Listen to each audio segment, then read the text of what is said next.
You are listening to 95.7 FM WELT, Fort Wayne, Radioactive. The opinions and views expressed in this show are those of the hosts and guests only. They do not represent those of FreeThought Fort Wayne, WELT, or any other organization. Welcome to the Hoosier Humanist Hour, where we explore science, religion, culture, ethics, and community from the humanist perspective. Join us as we discuss those topics and more, free from the ideologies of religion and superstition.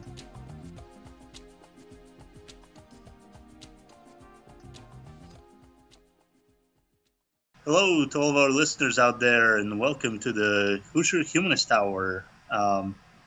Today we have Chris, D, we have Andrew, and myself, V. This show, as usual, is put together by the members of FreeThought Fort Wayne, a chapter of the American Humanist Association.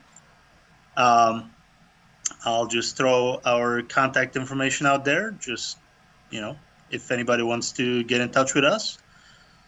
Probably the easiest way to do that would be through Facebook. So if you go to facebook.com/FreeThoughtFW, you can get a lot of information about our group, events, things like that. You can send us a message. Another way to get in touch with us, send us an email, fortwayneaha@gmail.com. If anybody has any questions or wants to suggest a topic for us to discuss on the show, send us a message, and we will make it happen. With that, I think we can open it for our topics today. So I think the two things that we're going to talk about are the Olympic Games and some of the pseudoscience that we've noticed to go along with that.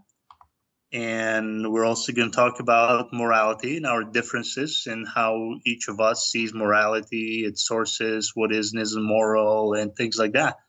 I think the morality question has come up before on the show, but I think we're going to try to approach it from a little bit of a different angle this time. So with that, I think we can begin the discussion. Anybody want to throw out, what do we want to start with, guys? Do we want to start with the Olympics or the morality thing? Well, I'm interested in the Olympics. That's a pretty interesting topic right now. Okay. I think, Chris, I think you know more about the topic than anybody, because it was your argument or your article that prompted the beginning of the discussion. Tell us about this article. Okay, so this was essentially an article that looked at a thing that became very, very prevalent and obvious as people were watching the Olympics. They were noticing that a number of the athletes had little circular bruises in different locations on their bodies. And I noticed it just seeing some of the screenshots from the Olympics. I admittedly have never actually sat down and watched any of the stuff for the Olympics, but I've at least seen pictures. In these pictures, I was sitting there thinking to myself, why does everybody have these little circular bruises in on their shoulders, on their back? Just like, what's going on? There is something crazy going on. I mean, unless everybody's getting attacked by a kraken before going out there and performing, I can't understand what's going on here. How many people, like, just in swimming or just in like certain? I had only seen the swimming aspect just because Michael Phelps was the most prominent one among them who was actually doing it. But I'm sure there are a number of other people at the Olympics that were doing it as well in other sports and things. But in swimming, it's like pretty predominant, like amongst the contenders. It's really obvious because they're half naked and you can see the bruises on their bodies. And I've seen it on athletes from different countries, but their bruises were less noticeable than Michael Phelps's. Like, he must have had that done just like days before the Olympics or something. So I read somewhere it can take upwards of like a week or two for those to, vanish and go away. And that's because of the nature of it, because it's a bruise. But yeah, so this whole thing is really centered around this cupping therapy, it's called. So it's funny because it actually kind of plays into my particular topic, talking about snake venom. and using a suction device to suck out the snake venom from a wound, which doesn't work even in the slightest. So never do that. But number of these field extraction kits that you can get from like Walmart or whatever. Yeah. They're basically these little suction cups that you can apply to a snake bite and suck out the venom. Well, like I said, it doesn't work. But then I see this cupping therapy, and it seems to be kind of along the same lines, to where you're basically using suction in a way that really doesn't seem to have much evidence of its efficacy. So it kind of bothered me to see somebody as prominent as Michael Phelps using this technique, which is very visible, very obvious, and using it to help him perform better to some degree. Whether that's trying to relax his muscles, whether that's trying to alleviate some other aches or pains that he has. It definitely seems to play a role in enhancing performance to some degree. Now, when I say that, I'm not talking about illegally enhancing performance at all. Sure. Just strictly saying, hey, it's something that he can do, and that might help him perform his duties in the water as a swimmer. So you can almost think of it as being, like a singer doing voice exercises or something. Right. So we're not trying to talk about him, cheating or anything like that. It's just it kind of bothered me seeing him use this technique, and that this technique, from what I've seen, doesn't seem to have been proven yet as far as whether it's effective or not in the ways that he was using it. So what is he attempting to do with the cupping? Like what is the benefit of doing this, the so-called benefit? Or so what was interesting was that the particular article that I posted on my Facebook was actually looking at him trying to use it as a way to encourage muscle regeneration. Okay. To try to, I guess, enhance blood flow, maybe help his muscles recover faster, and somehow otherwise prepare his muscles to do the work, and help him be in peak performance for the Olympics. So is the goal to actually like cause a bruise, and then so the brain knows it needs to send more stuff there? I don't know. Is that how it works? I have no idea. That's the thing. There's from what I've seen, it doesn't make any sense.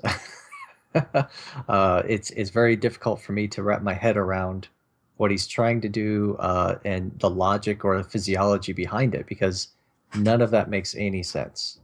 So the way I understand it, the bruising is actually a side effect of the whole therapy.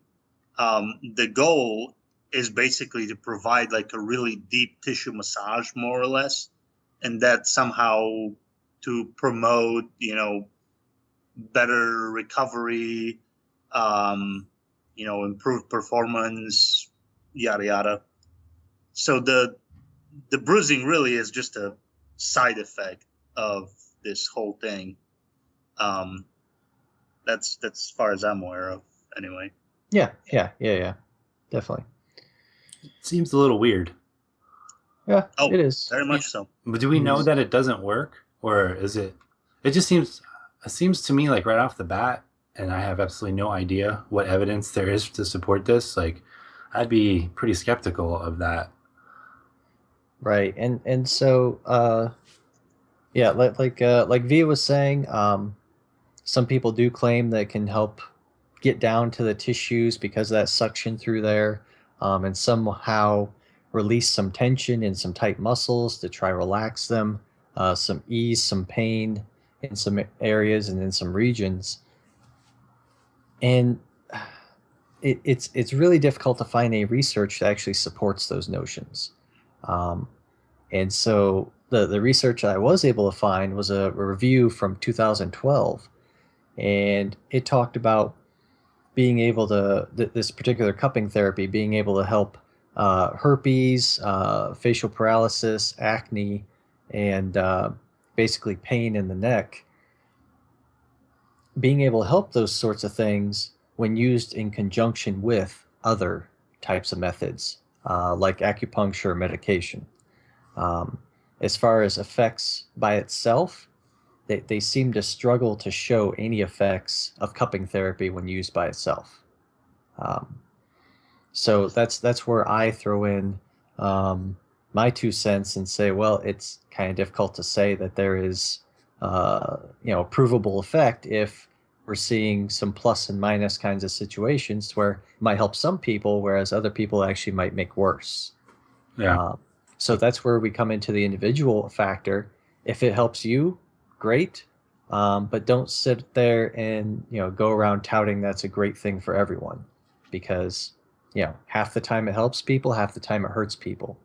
That's not exactly what we would consider to be a product of modern medicine and modern understanding. That's what we call randomness, Right. actually. Yeah, I can see a lot of people just. I'd hate to see that be a fad. Right, and that's what I'm really trying to nip in the bud, because so many of these things nowadays related to health and nutrition are just fads, and they're more often than not dangerous. The problem with doing this particular thing, cupping therapy, is what you're doing in creating that massive amount of suction is that you're essentially creating a hickey, right? Oh, absolutely, yeah. And so what a hickey is applying so much pressure to the skin, so much negative pressure to the skin, that you're basically popping the capillaries and small blood vessels in that region, which is causing blood to be released from your circulatory system into your surrounding tissue. But let's be honest, getting a hickey is a lot more fun than cupping. True. This is true. I've never tried cupping, so I don't know. Let me throw this out there. Real quick. So, as a kid, I mean, I must have been like 7 or 8 years old, because that's around the time when my grandmother passed away. So actually, it must have been about 6. I actually noticed my grandparents doing that. Now, they were born in a region that's today in northern Greece, just south of Macedonia. And they were doing the cupping therapy when they were sick, when they had like a cold, like a bad cold, or more of it's like instead of a massage. And they seemed to think that it worked for them. I remember the little glass cups, and usually my grandmother would be doing it with my grandfather, and the way they performed it was the way that it was done since ancient times, basically, where you take like some alcohol, you take a stick and some kind of piece of fabric or cotton or something like that, and you dip it in alcohol and you light it on fire, and you stick the hot the fire basically into the cup, so the air inside of it heats up, and you immediately put that on the skin, so that as the air cools, it sucks the tissue into the cup. And I know every once in a while, like my grandfather would make a comment that one was too hot, but it seemed to work. I never remember them though getting bruises, so it must be the way they're applying the cups today, that there's a lot more suction in there to actually bruise the skin, because with them, the skin will get red in the area where the cup was. Once you remove it, I remember it dissipating in a few minutes, and after a while you couldn't tell anymore. It seems so ridiculous, really. It seems like bleeding people. I mean, right. I don't know what I'm talking about here. I have no. So let me throw this out there. There is something, in fact, called wet cupping, where you are made to bleed. When the cups are applied, they also somehow, I don't know exactly how they do it, but they somehow prick the skin so that it actually bleeds. It's like an ancient form of bleeding, basically.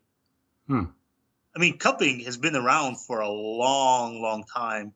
I guess I'm reading this straight off of Wikipedia here, but so the Wikipedia article says that, let me see, the first documented uses are found in the teaching of the Islamic prophet Muhammad. So this goes back like many centuries. And it says that today wet cupping is a popular remedy practiced in many parts of the Muslim world. So I would imagine by that they mean the Middle East, the predominantly Muslim countries in that area. So it's still apparently very popular all over the world. And they say actually, and there's another reference here that in Finland, wet cupping has been done at least since the 15th century. So this is, just an example of basically an old method that people have repurposed, basically. Sounds like a good way to pull the spirit out of somebody.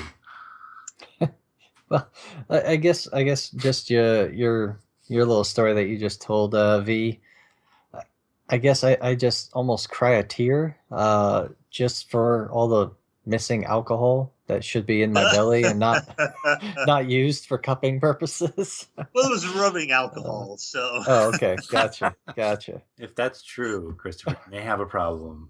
Although I know of people that have drank rubbing alcohol when there's nothing else around, so.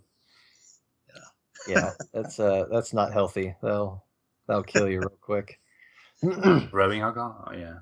Yeah. So I guess if Michael Phelps takes home a bunch of gold and all the people who did all the cupping win, then I think we're gonna have a full-on fad, and it'll either be verified as effective or not verified. But even if it's verified as not being effective, it won't stop anything.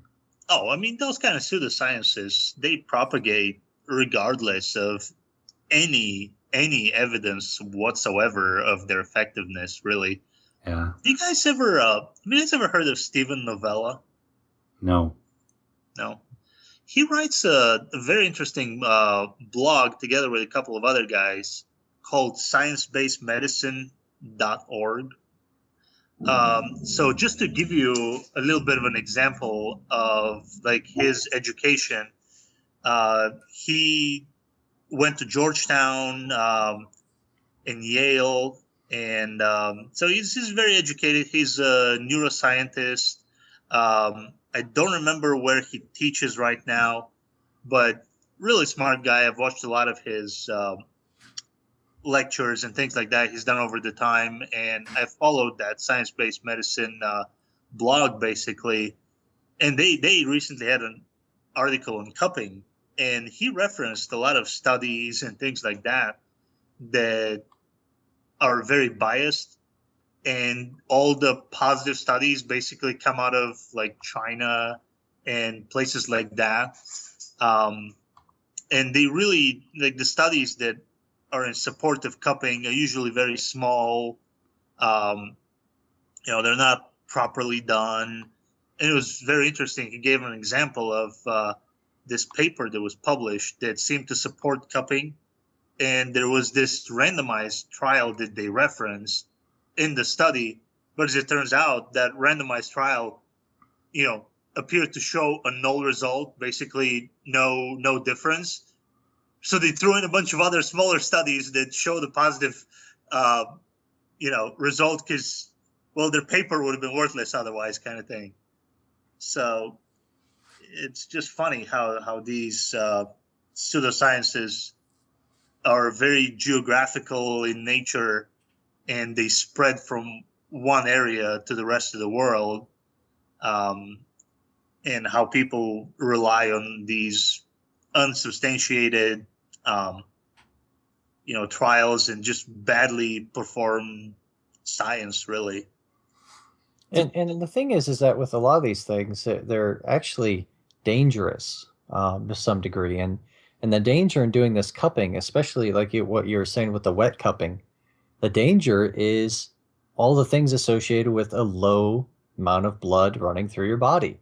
So whether we're talking about anemia, because you're losing all your iron, all your hemoglobin through all that blood, or whether we're talking about other problems that are associated with low blood volume, that can actually trigger heart attacks and such, and blood clotting. I mean, that's a problem. That's a serious health risk that these people are putting themselves in for no apparent reason. Well, but that's the same thing that happened back in the day with bloodletting. People thought that it was a healing method that actually worked, and cupping dates back to probably before people are performing bloodletting. Well, I mean, I guess with the wet cupping, it was a form of bloodletting, but there's dry cupping where they don't let any blood out, which is what Michael Phelps does. Um, you know, but yeah, these are people seem to be trying to look back at history and try to find new reasons why these old therapies supposedly work. I mean, it's the same thing with acupuncture, I believe. It's a very ancient healing method, but again, there is zero evidence for its efficacy as far as I'm aware of. Yeah, I haven't seen anything on acupuncture being effective either. And yet, sure enough, my mother-in-law takes her dogs to get acupuncture. Really? Yeah, I'm in the wrong business, man. no idea. Doggy acupuncture. Yeah. Wow. So, Wow. Chris, as a scientist yourself, like, how biased is the science out there on like medical stuff? I mean, are people who actually consider themselves scientists, don't they all like hold the same standard for the information that they present? Like, how often do you have people who obviously have a bias? They're running experiments to prove something or to find out information, but when they're actually wrong or they don't get the result that they want, they twist the information. Like, how common is that? Well, the thing is that it's the entire process of science itself is self-correcting. Right.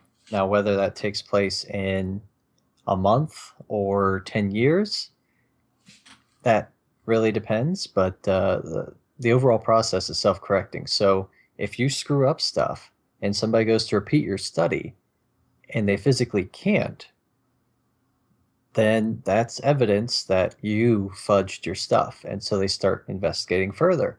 And then they end up, like with the autism paper, right, that claimed that vaccines cause autism. That guy, he's now forbidden from doing any sort of science ever again in his life. Nobody's ever going to publish his stuff. He's done. Right. Okay. And so, do you think he was surprised though? Like, did he put forth information because he was paid or because he had some like crazy bias, or did he actually put forth information that he thought was right? no. It was 100% intentional fudging of conclusions. And how common is that, would you say? I wouldn't say it's very common, just because normally if you're in the sciences, you have worked hard to get to that point. It's kind of difficult to shoot yourself in the foot. But then again, he's undoubtedly a millionaire and is one of the most popular people on the planet because he's a whistleblower, and this whole Yeah. Autism and vaccine thing. I was just So- going to say that, just because he's been completely discredited as a doctor and as a scientist doesn't mean that he's not out there spreading his nonsense. As a matter of fact, he is. And he's holding, symposiums or gatherings of people where he's teaching them his nonsense. He's got a whole following of people that buy every word that comes out of his mouth. His name is Andrew Wakefield, the guy that you're talking about. Thank you. And I mean, he's a complete disgrace to the medical community as a whole. The studies that he did were completely unethical. He broke every standard that basically is in the book for performing a study, but people don't care. They seem to think that somehow, big pharma, and I've had this argument with people online. They argue with me that, well, big pharma is making so much money out of vaccines, and that's why they want every single person to get vaccinated. I was so upset one day. I mean, no, you guys are going to realize how crazy I can get when I get upset. I went on the CDC website. I figured out all of the vaccines that are required for, up until a child is 18 years old. I found the costs, mind you, with no insurance whatsoever, I added up that cost for basically all the babies that are estimated to be born in a year in the United States. So I did all this research, right? And it didn't add up to like the number 4 or 5 drug that some of those companies manufacture. Like a single drug can make more money to a manufacturer than all of the vaccines that all of the kids in the United States take in a year. Yeah. Or for their entire life, actually. I mean, it's insane to think that, but people see that and they think, oh well, those vaccines must be evil, and it applies to all kinds of other pseudoscience, where there may be like a little tiny itty bitty kernel of truth to something, and then just gets blown out of proportion. Yeah, I don't understand that vaccine thing. I've never really dove into that topic. It's so painfully obvious how much of a benefit we've received from vaccinations. Like, why would you not want to continue that practice? Or, like, yeah, maybe there's like a 1 in a million chance that some stuff's going to go wrong, but you still got to give your kid the vaccine. It's better than the 100% chance that they would get the disease. I don't get that. It seems so obvious, but yet I have a lot of friends who send me this kind of stuff on Facebook, or just talk about it a lot. I'm just like, I don't understand it. I don't really get in an argument with them because it's about kids. Yeah, it's difficult to talk about that. Yeah, but yeah, part of it, from what I understand, I've read a little bit on that, is that a lot of people tend to misjudge statistics. Yeah. When they don't understand the relative risk of something being, there's a 1 in a million chance versus a 1 in whatever chance. So as soon as you tell them that there is some, however small, chance that you can have an adverse reaction to a vaccine, they immediately want to pull back. They feel like, oh, I can't expose my kid to anything that is dangerous. But yet they somehow misjudge the dangers of, bacteria that's out there. And I mean, there's people that will do like pox parties where they try to, find the kid that's got the chicken pox or some disease, and they try to go out there and infect all these kids so that they can get the wild strain and they can build natural immunity. Mm-hmm. Apparently, somehow the immunity towards a vaccine that you build up towards a vaccine is somehow unnatural, when it's the exact same process that works in the body, and the only difference is that what your body builds an immunity towards with a vaccine is something that cannot hurt you, where those other organisms are deliberately basically trying to hurt you. But yeah, there's a lot to it. All these pseudosciences have kind of the conspiracy theory underlying them all, basically. Well, it seems to me like people just think they're special. Everybody thinks they're special. I mean, it's just part of being a human. You're really only able to see yourself through your entire existence, and you just, for some reason, and particularly in religion, everybody thinks they're so special, like their religion is right, God loves them, and blah, blah, blah. And I just think it's just a part of human nature to think you're special. That's why we play the lottery. Oh yeah. Like the odds. And you feel like, this is my time. Yeah, like maybe this is it. I always mess around with my wife every time I buy a lottery ticket. I'm like, it's over, baby. This is it. Boom. But I never win. Well, if you think about it too, though, I mean, isn't religion basically the original pseudoscience, more or less? Yeah. Well, one of the arguments I've heard for religion is that it was the first attempt at science. That got proven wrong, but is still being held on to. So yeah, I think that's absolutely right. Yeah. I mean, over time, as real science has developed, we've squeezed religion into these ever diminishing pockets of our life and experience. But, when the explanation is, well, magic, it's kind of hard to get rid of that completely. And it's got parallels in all these pseudosciences, people sometimes feel not able to control what happens in their life, and some of these pseudosciences give them that extra lever that they can pull to basically control what happens, and however ineffective it may be, just the placebo effect itself may be strong enough to keep those going. And that was actually one of the arguments for cupping that I read somewhere, that some of the coaches were saying, well, they're like, we don't really care if it really works or not, but it may be enough of a mental advantage to actually give you a real advantage. Because I think you can't really deny the fact that sometimes your mental state affects your actual performance. Absolutely. So there's in sports of all stripes, there's all kinds of, like, baseball is notorious for it.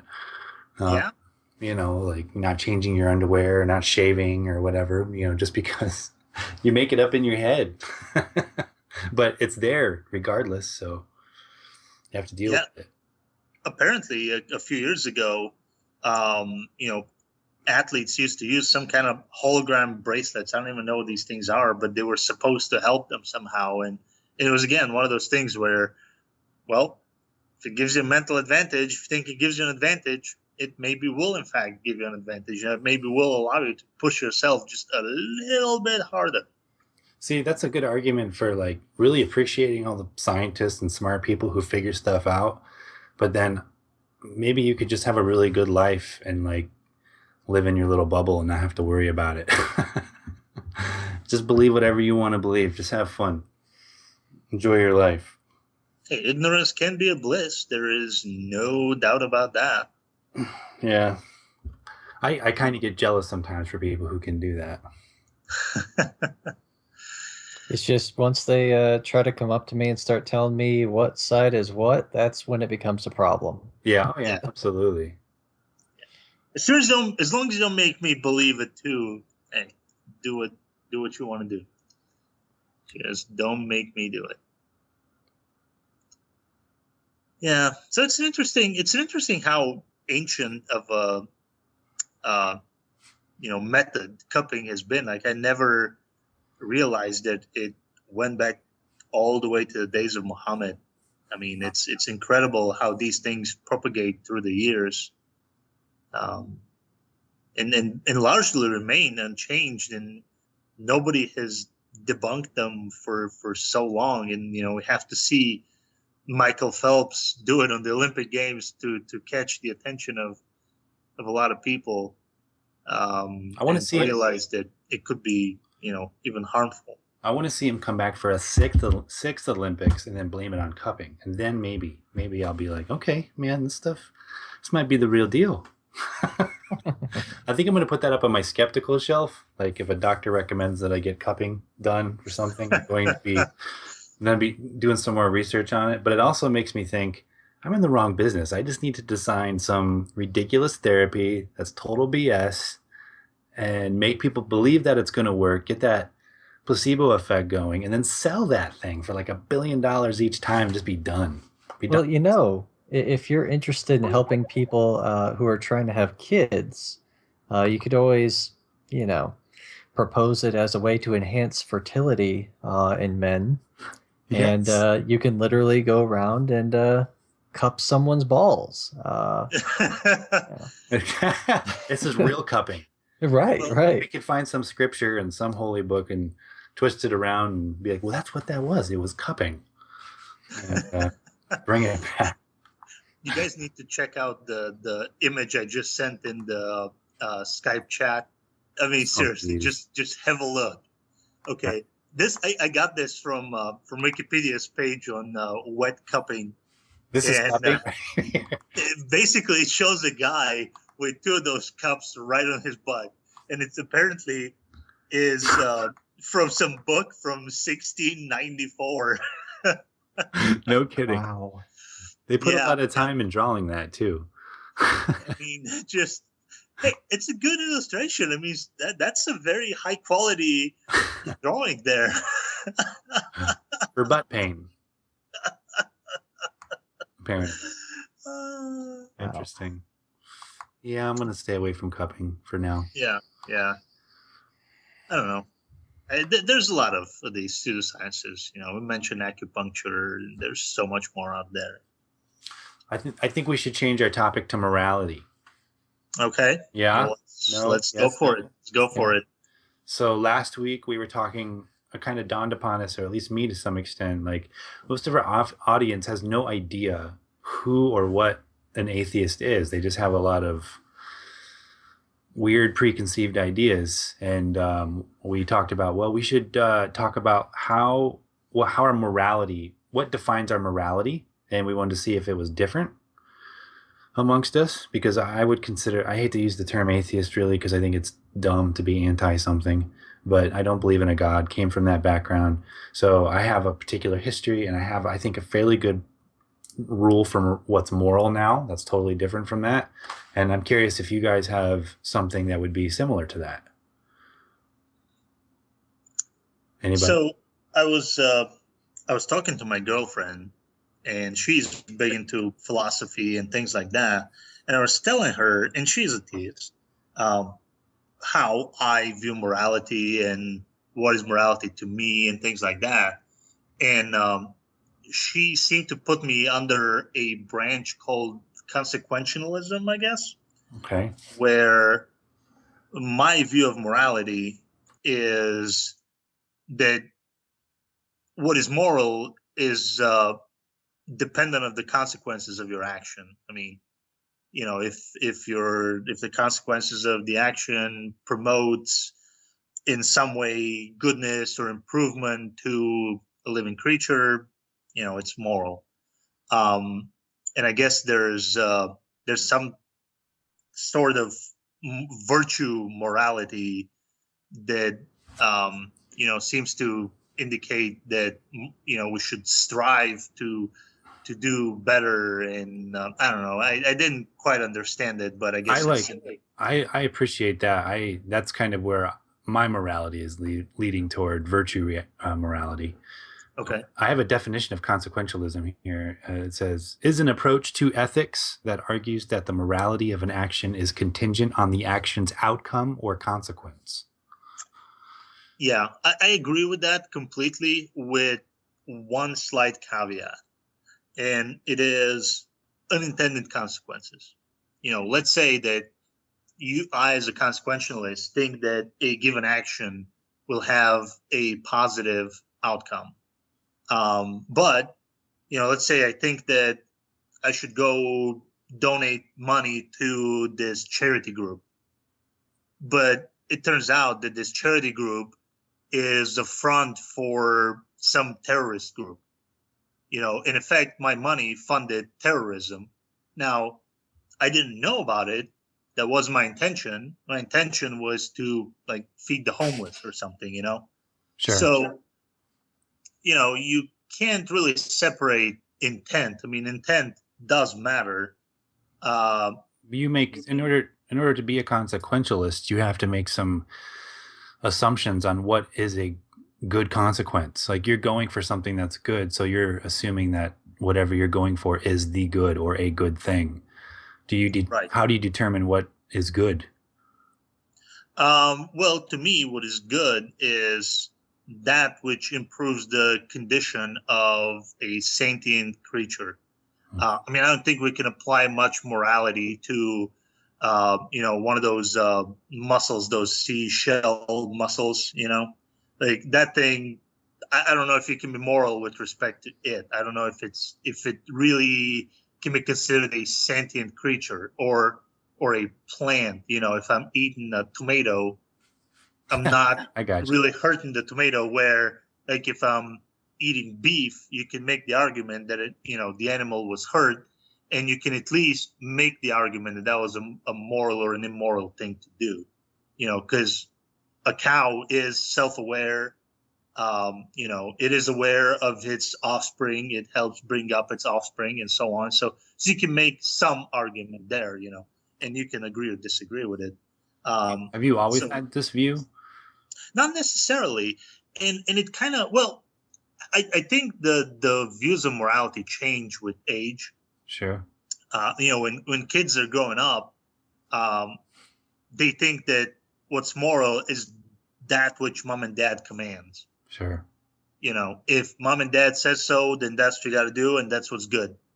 But then as you grow up, you may think that, okay, well, what's good is that which society dictates, or, government, that which government says is good or bad, or that which religion says is good or bad.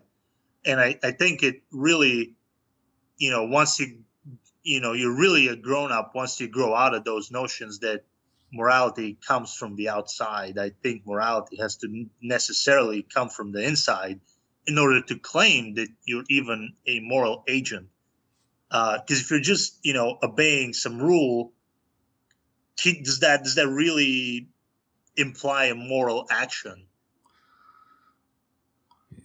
I guess I could see two ways in which that could be true. It could be moral to do just because depending on what you think the good is, it could be the better of the other choices. Why you do that choice, that would be a personal issue. Wouldn't that just be kind of the difference between ethics and morality? Maybe, yeah.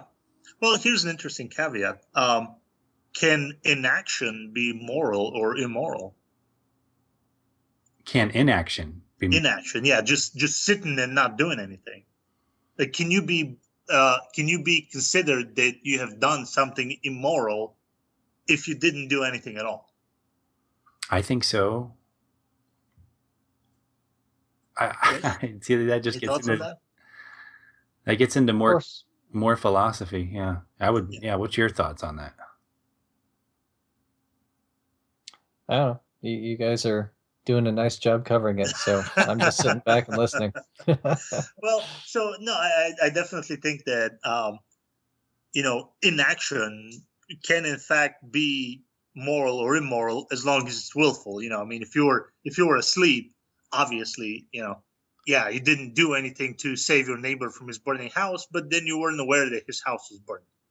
But if you did get woken up by the fires, and you decide, oh well, it's my neighbor, I don't, I'm not going to help him, or you decide that I'm under no obligation to help him, I think that that's actually immoral. Yeah, that's really interesting.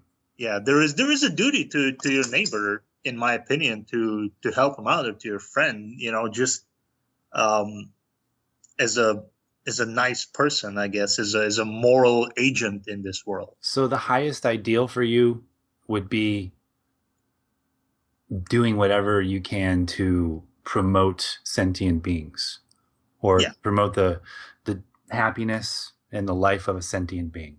Yeah, That's absolutely. pretty much divine, like as the ultimate definition, more or less, with lots of caveats in the actual application of it. Oh, sure, yeah. Okay, that's really interesting. I would not describe mine as that. Yeah, and I fully acknowledge, there's a lot of gray areas out there. Yeah, there's moral gray areas all over the place where, I mean, is something moral or immoral? I don't know, and that's where I think we as a society need to, make those determinations, in these marginal cases. And I completely agree with you, especially as far as what you were saying, as far as the inaction being immoral. Because more often than not, when you consider the law and how the law works, more often than not, you're not breaking a law by not doing anything. It's when you decide to do something that starts becoming something that's actually punishable by the law. Why? And I kind of disagree with that, because that almost encourages the inactive portion of immorality. But why should we feel the debt or the burden of that debt? I mean, I can see why people could choose to live that way, but I can think of crazy scenarios in which maybe it wouldn't be ideal to help your neighbor. Like, they're all extreme strawman arguments, but say you're starving or something like that, and it's your family and his family, and there's no way out. Like, is it immoral to not help your enemy or somebody who is, trying to get resources that you need? Or like, how do you draw that line? Yeah. No, it's one of those gray areas that is very, very difficult to tackle. The classic example is, you're in a bridge and you have a train going under the bridge and it's about to, hit another train, and hundreds of people are going to die. And there's a lever that needs to be pulled in order to move the train to the other tracks.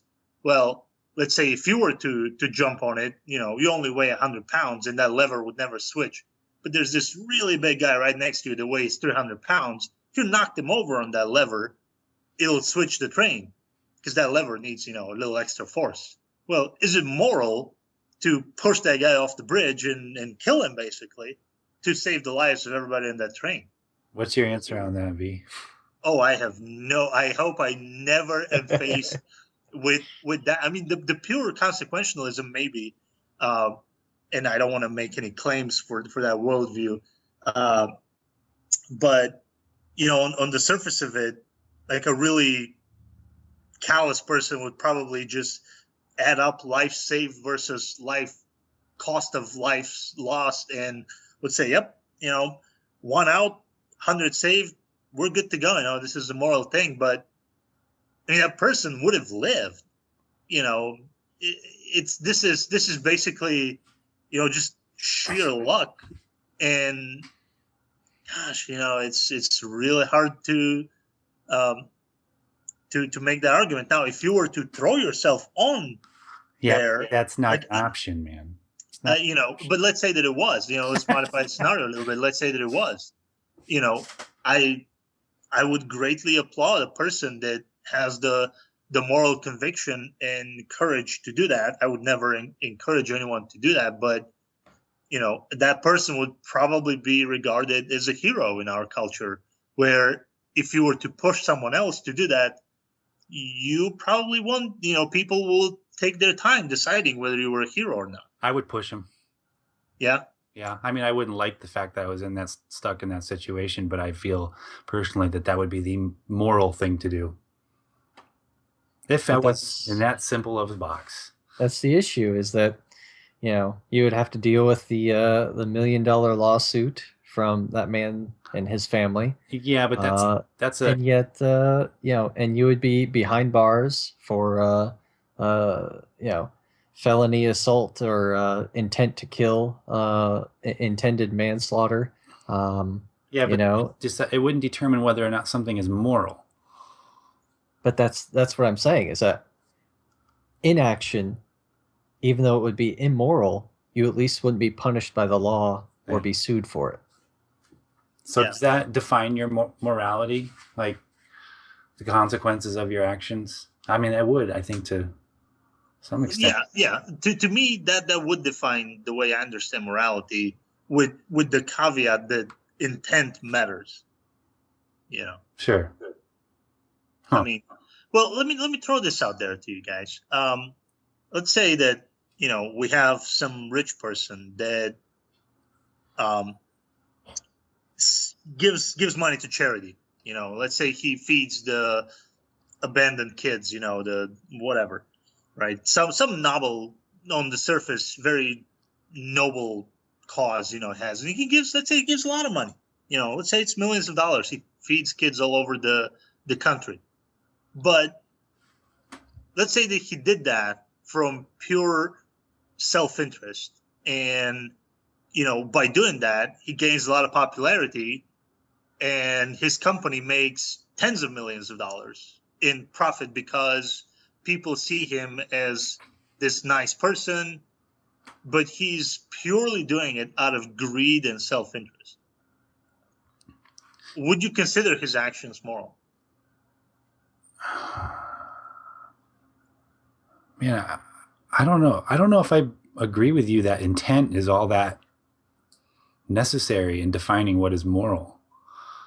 It doesn't matter. I mean, people do things for all sorts of weird intentions, and like that particular case would be, obviously on the more extreme side of selfishness, but he's doing a good thing, right? So if you use that example, I would say that it's a moral act. Now, the person may not be moral and other things, but He is giving to charity and helping people. But yes, he is gaining on the back end.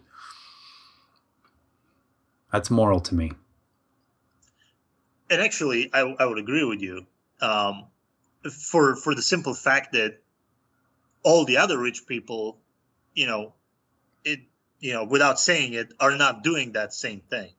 So, if they were doing it too, maybe they would all make money. It would make the world a lot better.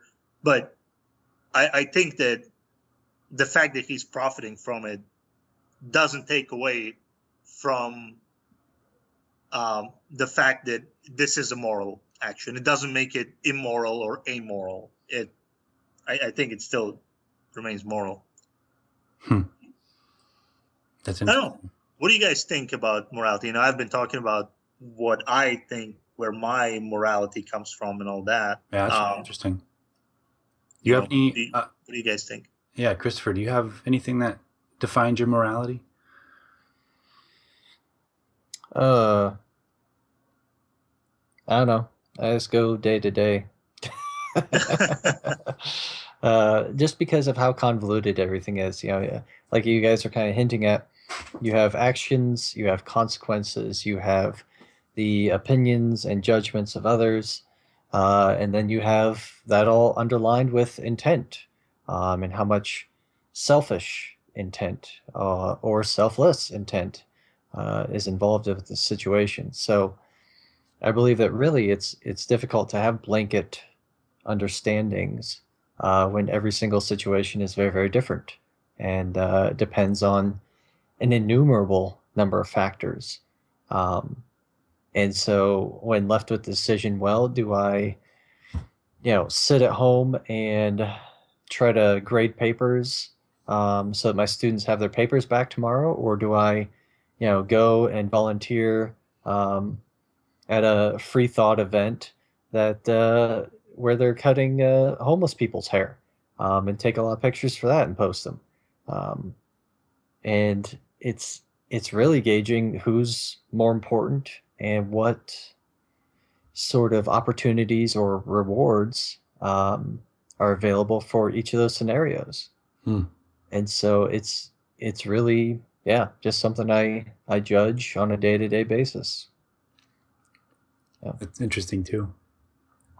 Well, my morality seems to differ a little bit from you guys. I'd love you guys to chew it to pieces if you can.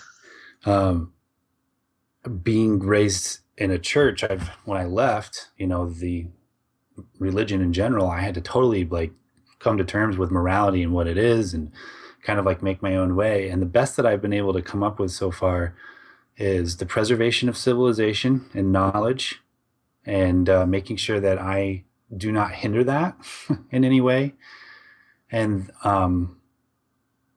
that is pretty much all that defines my morality. If it's a lot of it has to do with the golden rule, more or less.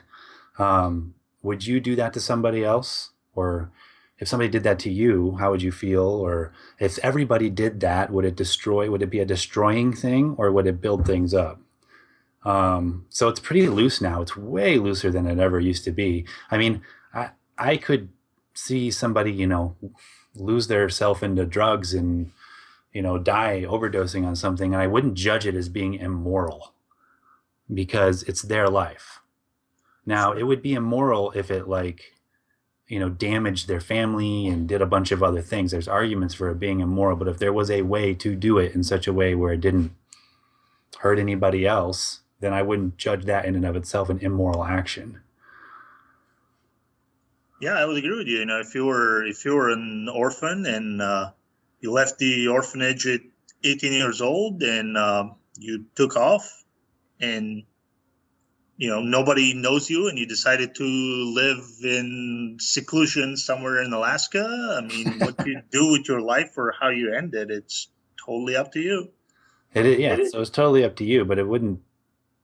I mean, there are definitely the dynamics of how you affect other people, no doubt about it. For sure, yeah. And even the most isolated person, is going to have friends, relatives, what have you. So, even the most isolated person would probably affect people in some way, shape, or form. But So for me, at least, you can be a moral zero where you're not negative, but you don't hurt anybody else. So I wouldn't call it immoral. And then I think there's higher morality, more or less. And that is where virtue comes in, Right. where you choose to do something that is good. You choose to do something that is good for other people or a higher cause or civilization, or like that would be what I would call virtue. And that is a higher morality to try to put on yourself in your life. Yeah. That's pretty much all I've got for morality. Well, let me throw this out there. Do you guys think that, or I guess, what do you think about morality changing over time? For the individual or in general? However way you want to answer it, I guess, is the good thing, is the bad thing? Should we have moral absolutes out there, or should everything be questionable? I think that there are things that could be moral absolutes, but they have to be proven over time. So it's almost like a theory becoming a law. Like there are certain moral absolutes that we could say, I'm struggling to find an example, but I mean, don't just go up to somebody and, kill somebody. Right. Well, slavery is an With example. slavery, yeah. So yes, I would agree. It does change over time as we learn more, which is why I believe that civilization is the highest ideal that we have as humans. It must be preserved at all costs. Nothing can be done to threaten it, and we have an obligation as individuals to not do anything that hurts it, because it's brought so much to our lives, and that's the only thing that has brought that stuff to our lives. The joy that we have these days, our longer lives, not living in misery, getting eaten by lions. I mean, on and on. So all the other stuff that comes, all the other little tiny moral questions, we get the privilege of asking those moral questions because of civilization. And that's why I believe civilization is really the highest judge of morality. And I 100% agree with you there. It's just, I guess my problem with that extends to this whole notion of the biosphere and of keeping in mind our place in the environment and of the other organisms in our environment. I mean, V limited his scope to sentient beings, but without the non-sentient beings, none of us would be here. Period. Yes. Nothing Of can course. exist without those smaller organisms. And I think civilization will bring us there. But anyway, go ahead. Sorry, I interrupted. Yeah, no. That's what I think too. That's what I'm hoping for. I'm hoping that enough of these other organisms survive long enough for us to reach that happy, equilibrium between us and the environment around us. Yeah. Because without any of those other organisms, whether it be plants, animals, bacteria, all that stuff is really, really necessary to, once again, maintain human civilization. That is all the time we have for you this week. This has been the Hoosier Humanist Hour. Be sure to check out FreeThought Fort Wayne on Facebook and on meetup.com. Thank you for listening, and we hope your days are filled with logic, reasoning, and the eternal quest for knowledge.